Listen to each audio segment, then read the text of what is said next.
Assalamualaikum warahmatullahi wabarakatuh. Di sini saya akan memperkenalkan proyek media BK kami, yaitu di mana proyek kami dalam berbentuk permainan, yang dimana nama permainannya itu Round of Truth or Dare. Jadi di dalam permainan ini kami hanya menambahkan beberapa poin seperti tentang self, di mana para pemain bisa memilih truth or dare pribadi atau karir. Selain itu, banyak motivasi-motivasi dalam permainan ini. Dan ada juga logik sebagai hiburannya, mungkin lebih jelasnya akan dijelaskan oleh teman saya. Baiklah, di sini akan menjelaskan mengenai kegunaan dari truth or dare dalam konseling, atau disebut juga dengan satu kali bertanya, satu kali berani. Dapat digunakan dalam konseling dengan beberapa tujuan, antara lain yang pertama adalah membangun kepercayaan dan keakraban. Permainan ini dapat membantu mencairkan suasana dan membuat konseling merasa lebih nyaman. Dalam sesi konseling, berbagai cerita dan pengalaman pribadi dapat membantu membangunkan rasa saling percaya antara konselor dan konseli. Keterbukaan dan kejujuran yang didorong dalam permainan ini dapat membantu konseli merasa lebih diterima dan dipahami. Yang kedua itu, meningkatkan keterampilan komunikasi dan sosial. Permainan ini mendorong konseli untuk berkomunikasi secara verbal dan nonverbal dengan orang lain. Konseli belajar untuk mendengarkan, memahami orang lain, serta untuk mengekspresikan diri mereka dengan jelas. Permainan ini juga dapat membantu konseli untuk belajar bagaimana cara bernegosiasi dan menyelesaikan konflik. Yang ketiga adalah mengeksplorasi perasaan dan pikiran. Konseli dapat memilih untuk mengungkapkan perasaan dan pikiran mereka yang terdalam melalui truth atau kejujuran, dan dare atau tantangan dapat membantu konseli untuk menghadapi ketakutan mereka dan mencoba hal-hal yang baru. Yang keempat, meningkatkan motivasi dan kepercayaan diri.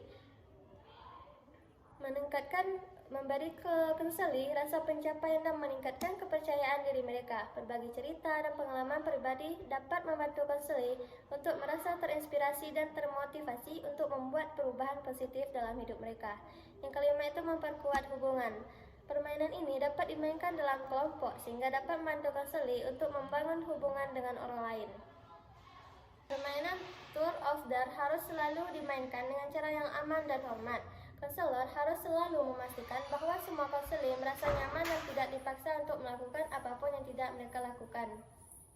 Permainan ini tidak boleh digunakan untuk mengejek atau merendahkan konseli.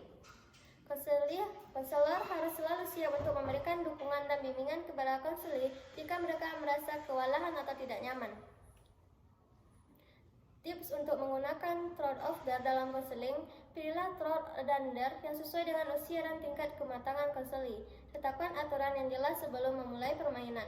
Berikan konseli pilihan untuk tidak menjawab pertanyaan atau menyelesaikan tantangan yang tidak mereka inginkan. Gunakan permainan ini sebagai kesempatan untuk belajar lebih banyak tentang konseli dan membangun hubungan dengan mereka.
Baiklah, di sini kami akan mempraktekkan cara bermain truth or dare ini. Yang pertama itu putar lingkaran ini.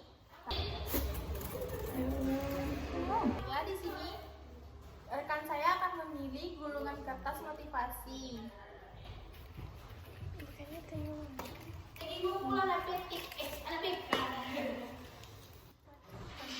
Coba Keberhasilan adalah kemampuan untuk melewati dan mengatasi dari satu kegagalan berikutnya tanpa harus kehilangan semangat.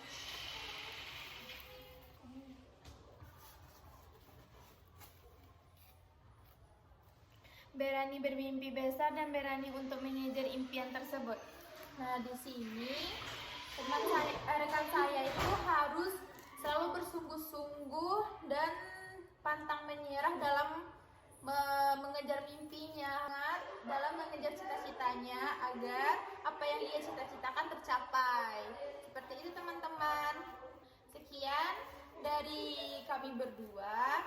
Semoga apa yang kami praktekkan bermanfaat. Di sini saya akan menjelaskan kelebihan dan kekurangan turut order dalam bimbingan konseling. Yang pertama itu kelebihan turut order dalam bimbingan konseling. Yang pertama itu memperkuat komunikasi antara konselor dan konseli. Yang kedua ini membuka ruang diskusi antara konselor dan konseli. Di sini konselor harus memulai mempertanyakan apakah masalah dari konseli. Yang ketiga itu ada memperkuat kepercayaan. Yang ketiga itu ada memperkuat kepercayaan supaya konseli itu mau memberitahukan masalahnya kepada konselor. Nah, kekurangan dari turut order dalam bimbingan konseling itu yang pertama kurangnya profesionalisme. Yang kedua itu ketidaknyamanan konseli.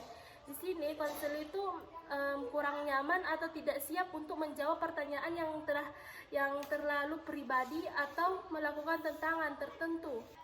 Yang ketiga itu kurang fokus pada isu yang sebenarnya.